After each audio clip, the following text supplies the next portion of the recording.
بسم الله الرحمن الرحيم ميشان نغلا صوتان وكان الكايد لونكيد maantay barnaamijkeenu wuxuu ku saabsan yahay garashada yoolka hadaba wuxuu yahay garashada yoolka hadaba barnaamijkaasi ayaynu fiirin doonaa si aad u aqoonsato yoolka aad rabto inaad gaarto ha yaraado ama ha weynaado ugu horeyn waa in uu maskaxdaada ku jiro sawirka weyn ee hamiga noloshaada adduunka markaas ayaad yoolkaaga ka dhigaysaa tallaabo ka mid ah tallaabooyinka aad ku gaarayso hamigaaga guud ee nolosha kadib isweydii maxaad rabtaa maxaad u rabtaa waa maxay dheefahaad ka helaysaa haddii aad hesho waxaad rabto waa maxay dhibta kugu dhacaysa haddii aadan helin waxaad rabto marka yoolka aad rabto aad samaysato waa maxay caqabadaha ugu waaweyn ee ka hor imaan kara maxaa ka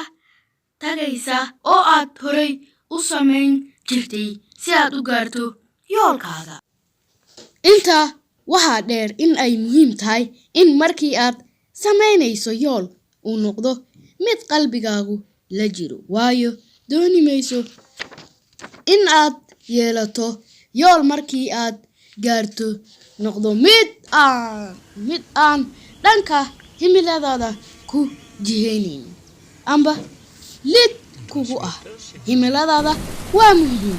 in aad hubiso jaranjarada aad korayso in ay saaran tahay derbiga aad rabto in aad korto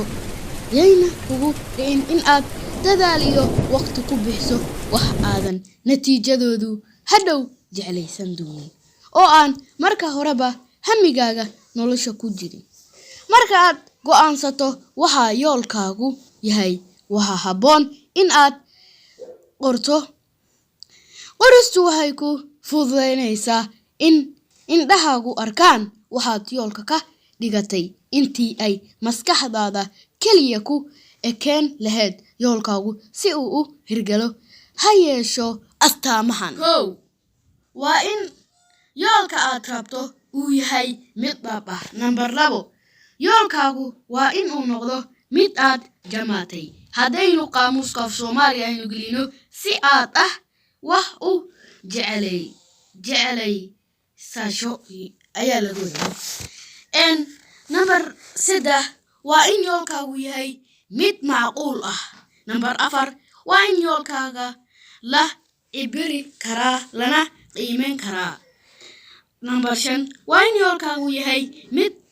u baahan sasho number 6 waa in yoolkaagu yahay mid ku siinaya abaalgud aad ku rayso number 7 waa inuu yoolkaagu leeyahay amiin ama waqti loogu talagalay in uu ku fulo number 8 waa in yoolkaagu uusan marna ka hor imaan yool kale ee noloshaada barnaamijkii ee aan ku soo qaadanaynay garashada yoolka meeshan ayuu noogu egyahay wassalaamu calaykum waraxmatullaahi wabarakaatuh